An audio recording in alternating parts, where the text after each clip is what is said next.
வணக்கம் யூடியூப் சொந்தங்களே. நம்ம இன்றைக்கி என்ன வீடியோ பார்க்க போகிறோன்னா, ஆடி 2ஆம் வெள்ளி தான். காலையில் எல்லா வேலையும் முடிச்சாச்சு. இதான் எங்கள் குலசாமி கோயிலுக்கு இன்றைக்கி கேசரியும் சுண்டலும் செய்யலான்னு தான் ரெடி பண்ணிகிட்ருக்கேன். அதுக்கு தேவையான பொருள் பார்த்திங்கன்னா, ரவை வாங்கியிருக்கேன், 1 கிலோ வாங்கியிருக்கேன், 2 1/2 கிலோ பாக்கெட்டு, அப்புறம் ஏலக்காய் ஜீனி போட்டு அடித்து வச்சுருக்கேன் மிக்சியில். அப்புறம் கோல்டு வின்னர் 1/2 லிட்ரு ஒரு பாக்கெட் வாங்கி வச்சுருக்கேன். முந்திரி கிஸ்மிஸ் பழமும் வாங்கி வச்சுருக்கேன். அதுக்கப்புறமேட்டு பார்த்திங்கன்னா நெய் 100 வாங்கி வச்சுருக்கேன். கேசரி பவுடரு எல்லாம் வாங்கி, ரவை 1 கப்பு 2 பாக்கெட்டும் சேர்த்து 2 கப்பு வந்திருக்கு. நான் டிஃபன் பாக்ஸில் அளந்துக்கிட்டேன். 2 டிஃபன் பாக்ஸ் வந்துச்சு. அதை ஒரு கடாய் வச்சுட்டு அதில் கொஞ்சம் நெய்யும் கொஞ்சம் கோல்டு வினர் எண்ணெயும் சேர்த்து நம்ம எடுத்து வச்சுருக்க இந்த 2 டிஃபன் பாக்ஸ் அளவு உள்ள ரவையை இது கூட சேர்த்துக்கிறோம். சேர்த்துட்டு நல்லா கெட்டிப்படாமல் நல்லா உதிரி உதிரியாக வர்ற அளவுக்கு நம்ம ஃப்ரை பண்ணி வச்சுக்கிறணும். கொஞ்சம் ரொம்ப கருகு விட்டுறக்கூடாது. ஓரளவுக்கு நல்லா பொன்னிறமாக வரையில் எடுத்து வச்சுக்கலாம் தனியாக. 1 கப்பு ரவைக்கு 3 கப்பு தண்ணி. நான் 2 கப்பு ரவை எடுத்திருக்கேன். அதில் 6 கப்பு தண்ணி சேர்த்துருக்கேன். தண்ணி நல்லா சூடானோடனே அதில் கொஞ்சம் நெய் சேர்த்துக்கலாம். தண்ணிக்குள்ளேயே கொஞ்சம் நெய் சேர்த்துடணும். நெய் சேர்த்துட்டு அதுக்கப்புறமேட்டு நல்லா நமக்கு தண்ணி கொதிச்சதுக்கப்புறம் லோ ஃப்ளேமில் வச்சுட்டு நம்ம வறுத்து வச்சுருக்கோம் பார்த்திங்களா ரவை, அதை எடுத்து அது கூட நம்ம சுடு தண்ணி நல்லா கிளறி விட்டே இருக்கணும். நெய்யும் கொஞ்சம் கோல்டு வின்னர் எண்ணெயும் நான் அதில் சேர்த்து நல்லா கலந்து விட்டுக்கலாம். அப்போ தான் நமக்கு கொஞ்சம் கீழே அடி பிடிக்காமல் கொஞ்சம் நெல்லுன்னு இருக்கும். இப்போ தேவையான அளவு நம்ம கேசரி பவுடர் அது கூட சேர்த்துக்கலாம். சேர்த்துட்டு நல்லா கலக்கிடணும். கெட்டிப்படாமல் கலரிக்கிட்டே இருக்கணுங்க. அப்புறம் தேவையான அளவு நம்ம சுகர் எடுத்து வச்சுருக்கோம். நான் 1 கிலோ ரவைக்கு பார்த்திங்கன்னா 2 கிலோ சுகர் எடுத்து வச்சுருக்கேன். அதையும் அது கூட சேர்த்துக்கலாம். நான் இவ்வளோ கிண்டியுமே லைட்டாக ஊடால பார்த்திங்கன்னா அந்த சின்னதாக பபிள்ஸ் மாதிரி வந்துருச்சு கெட்டியாக. அதெல்லாம் எடுத்து ரிமூவ் பண்ணிவிட்டு நம்ம ஏலக்காய் பொடி போட்டிருக்கோம் பார்த்திங்களா, அதையும் எடுத்து அது கூட நல்லா சேர்த்து நல்லா கிளறிக்கிட்டே இருக்கணுங்க. நம்ம எவ்வளோ கிண்டுறோமோ அவ்வளோ தூரத்துக்கு உள்ளே அந்த குட்டி குட்டியாக கெட்டியாக இருக்கும் பார்த்திங்களா, அது இல்லாமல் இருக்கும். கோல்டு வினர் கொஞ்சம் சேர்த்துக்கிட்டேன். இப்படி கோல்டு வினர் கொஞ்சம் நம்ம நெய் கொஞ்சம் சேர்த்துக்கிட்டே இருந்தோம்னா நமக்கு கெட்டிப்படாமல் இருக்கும். அதனால தான். அடுத்து பார்த்திங்கன்னா ஒரு கடாய் வச்சு அதில் நெய்யும் கொஞ்சம் எண்ணெயும் சேர்த்துருக்கேன்.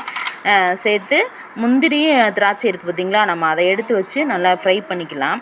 நான் லாஸ்ட்டாக தான் இது ஃப்ரை பண்ணி போடுவேன். அப்போ தான் நமக்கு சாப்பிட்றதுக்கு ஒரு மாதிரி கடுக்குன்னு இருக்கும். இல்லைட்டுனா வச்சுக்கோங்களேன் ஒரு மாதிரி நசன்னு இருக்கும். நல்லா ஃப்ரை பண்ணியாச்சு.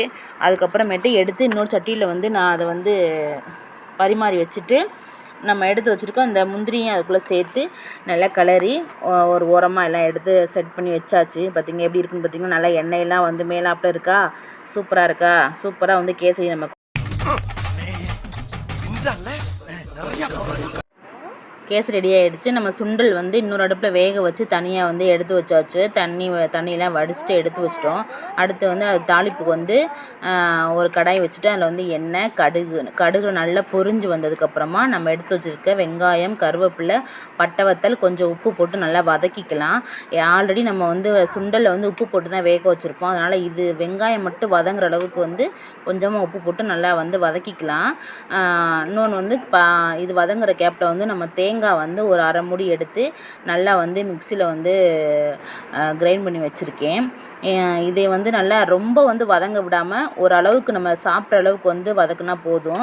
அதுக்கப்புறமேட்டு பார்த்திங்கன்னா நம்ம எடுத்து வச்சுருக்க அந்த தேங்காய் துருவல் இருக்குது பார்த்திங்களா, அதையும் அது கூட சேர்த்து நல்லா ஒரு கிளறிட்டு நம்ம எடுத்து வச்சுருக்க சுண்டலில் அது கூட கொட்டிட்டு நல்லா கிளறி விட்டுக்கலாம். கீழே அடியில் வரைக்கும் கிளறணும். அப்போ தான் இது எல்லா பக்கமுமே ஸ்ப்ரெட் ஆகும். நல்லா கிளறி விட்டாச்சு. கிளறிட்டு அந்த இன்னொரு அழகான ஒரு பாத்திரத்தில் எடுத்து ட்ரான்ஸ்ஃபர் பண்ணியாச்சு. இப்போ கேசரி ரெடி, சுண்டல் ரெடி. வாங்க கோயிலுக்கு கிளம்பலாமா. சமையல் செய்து ஒரு பக்கம் எடுத்து வச்சாச்சு. இன்றைக்கி மல்லிகைப்பூ வரல, அதனால் ரோஸ் தான் வாங்கிட்டு வந்தேன் கடையில். ரோஸ் வாங்கிட்டு சாமிக்கெலாம் அழகாக எடுத்து வச்சுட்டு சாமி கும்பிட விளக்கு போட்டாச்சு. மணி 6:10 ஆச்சு. அதனால் சாமி கும்பிட விளக்கு போட்டுட்டேன். சாமி கும்பிட்டுட்டு கோயிலுக்கு ரெடி ஆகிட்டோம். பாருங்கள், ஹாய். எப்படி இருக்குது, நல்லா இருக்கா? பூஜை ரூம் எப்படி இருக்குன்னு கமெண்ட்டில் சொல்லுங்கள். கோயிலுக்கு ஒரு கட்டப்பையில் எல்லாத்தையும் எடுத்து வச்சாச்சு.